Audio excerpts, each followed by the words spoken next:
जहां मध्य प्रदेश में चुनावी दंगल शुरू हो चुका है और ऐसे में कांग्रेस के राष्ट्रीय अध्यक्ष मल्लिकार्जुन खड़गे का मध्य प्रदेश दौरा है। आपको बता दें कि 22 अगस्त यानी कल मल्लिकार्जुन खड़गे का एक दिवसीय मध्य प्रदेश का दौरा है, जहां बुंदेलखंड के सागर जिले से वो चुनावी शंखनाद करेंगे। बुंदेलखंड की सीटों पर कांग्रेस का इस समय पूरा फोकस दिखाई दे रहा है। कजली वन मैदान में आयोजित जनसभा को भी मल्लिकार्जुन खड़गे संबोधित करते नजर आएंगे। बुंदेलखंड की तमाम सीटों पर जीत का मंत्र फूंकने की अब तैयारी है और ऐसे में अब कांग्रेस के भी राष्ट्रीय नेताओं का दौरा शुरू हो गया है। आपको बता दें कि कांग्रेस के राष्ट्रीय अध्यक्ष मल्लिकार्जुन खड़गे अब मध्य प्रदेश दौरे पर हैं, चाहे एक दिवसीय उनका ये दौरा होगा। बुंदेलखंड की तमाम सीटों पर जीत का मंत्र फूंकने की तैयारी कांग्रेस ने कर ली है और इसी कड़ी में अब मल्लिकार्जुन खड़गे मध्य प्रदेश आ रहे हैं। आपको बताते चले, मध्य प्रदेश के सागर जिले में वो चुनावी शंखनाद करेंगे। बुंदेलखंड की सीटों पर पूरा फोकस इस समय कांग्रेस का दिखाई दे रहा है और इसी कड़ी में अब मल्लिकार्जुन खड़गे 22 अगस्त यानी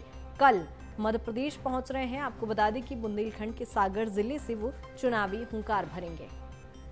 बुंदेलखंड की तमाम सीटों पर जीत का मंत्र फूंकने की तैयारी अब कांग्रेस ने कर ली है और इसी कड़ी में राष्ट्रीय अध्यक्ष मल्लिकार्जुन खड़गे आ रहे हैं, जहां आपको बता दें कि कांग्रेस इस समय चुनावी मूड में नजर आ रही है और ऐसे में कांग्रेस का भी राष्ट्रीय स्तर के नेताओं का दौरा शुरू हो गया है। मध्य प्रदेश पर पूरी कमान इस समय राष्ट्रीय नेताओं की देखी जा रही है और इसी कड़ी में अब कांग्रेस के राष्ट्रीय अध्यक्ष मल्लिकार्जुन खड़गे मध्य प्रदेश पहुंच रहे हैं। ज्यादा जानकारी के साथ भोपाल संवाददाता विवेक हमारे साथ जुड़ गए हैं। विवेक, क्या कुछ जानकारी? जिस तरह से बीजेपी चुनावी तैयारियों में जुटी हुई है, कांग्रेस भी कोई कोर कसर नहीं छोड़ रही है। मल्लिकार्जुन खड़गे सागर आ रहे हैं।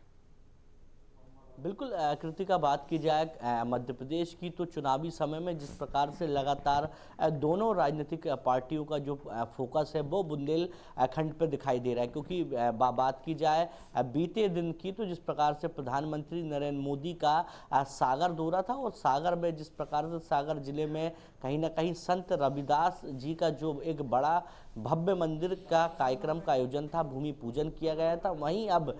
कल कांग्रेस के राष्ट्रीय अध्यक्ष मल्लिकार्जुन खड़गे का दौरा है, जहां पर कहीं ना कहीं एक बड़ी जनसभा को संबोधित करते नजर आएंगे। मगर बुंदेलखंड के यदि समीकरण की बात करें कृतिका, तो जिस प्रकार से बुंदेलखंड में 22% एससी वोटर है और करीब एससी वोटर को साधने के लिए लगातार दोनों जो राजनीतिक पार्टी है वो तमाम कोशिश करती हुई दिखाई दे रही, क्योंकि बात की जाए 2020 के उपचुनाव की और 2018 के विधानसभा चुनाव की तस्वीर की यदि बात करें तो हमेशा से ही बुंदेलखंड में बीजेपी का कब्जा देखने को मिलता है। मगर 2020 में कहीं ना कहीं बुंदेलखंड की तमाम जो सीटें हैं उस पर कांग्रेस और बीजेपी का जो दबदबा है वो बराबर का देखने को मिला है और इसी बराबरी के चलते कांग्रेस और बीजेपी पार्टी दोनों ही पार्टी लगातार बुंदेलखंड पर पूरी तरह फोकस बनाई हुई है और बुंदेलखंड के सागर जिले से लगातार जो राजनीति है वो तेज होती हुई दिखाई दे रही, क्योंकि सागर की बात करें तो करीब 21% जो वोटर हैं वो एससी वोटर हैं और लगातार पूरे बुंदेलखंड की यदि बात की जाए तो 22% एससी वोटर आते हैं। तो इन सभी एससी वोटरों को साधने के लिए लगातार तमाम जो कोशिश है वो लगातार की जा रही है। जी बिल्कुल, जहां हम देख पा रहे हैं कि बीजेपी का राष्ट्रीय नेतृत्व पूरी मध्य प्रदेश की कमान संभाले हुए विवेक, ऐसे में कहीं ना कहीं कांग्रेस का भी पूरा राष्ट्रीय नेताओं के दौरे शुरू हो गए हैं। क्या माना जाए कि राष्ट्रीय नेताओं के सहारे ही मध्य प्रदेश की कमान अब हाथ में लेने की कोशिश की जा रही है? बिल्कुल कृतिका, यदि दोनों राजनीतिक पार्टी की यदि बात की जाए तो दोनों राजनीतिक पार्टी के राष्ट्रीय स्तर के जो नेता हैं उनकी लगातार जो नज़र है वो मध्य प्रदेश पर लगी हुई है। लगातार मध्य प्रदेश के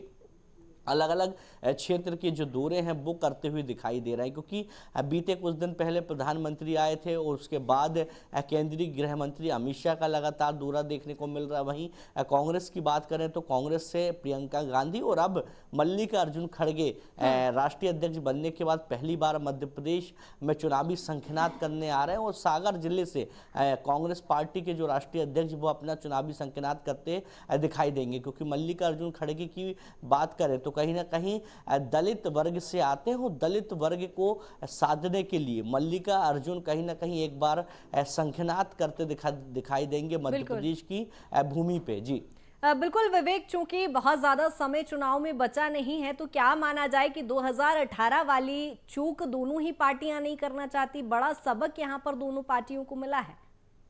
बिल्कुल कृतिका, यदि 2018 के विधानसभा चुनाव के यदि परिणाम देखें तो कहीं ना कहीं बीजेपी के हाथ से जो तमाम जो सीटें थी वो जाती हुई दिखाई दी थी, और उसके बाद किसी कारण से उपचुनाव भी देखने को मिला था 2020 में। मगर बात की जाए 2020 के उपचुनाव की, तो जिस प्रकार से उपचुनाव देखने को मिला था उसके बाद से कहीं ना कहीं मध्य प्रदेश की जो सियासत है वो कहीं ना कहीं तेज होती हुई दिखाई दी थी, और राष्ट्रीय स्तर के नेताओं की नज़र पूरे मध्य प्रदेश पर बनी हुई थी, क्योंकि 15 महीने कमलनाथ की सरकार रही है। उसके बाद लगातार सियासत तेज हो गई थी, और अब 2023 का चुनावी रण है, और चुनावी रण में दोनों राजनीतिक पार्टी के बड़े दिग्गज नेताओं की नज़र मध्य प्रदेश में है, क्योंकि 2023 के विधानसभा चुनाव के बाद 2024 का लोकसभा चुनाव है। और मध्य प्रदेश की बात करें तो उत्तर प्रदेश, राजस्थान और छत्तीसगढ़ की जो सीमा है वो कहीं ना कहीं मध्य प्रदेश के कई ऐसे जिले हैं जहां पर प्रभाव डालते हैं, और जिसके चलते लगातार बड़े दिग्गज नेताओं की नज़र मध्य प्रदेश पर बनी हुई है। और बुंदेलखंड की यदि बात करें तो दलित वोटरों को साधने के लिए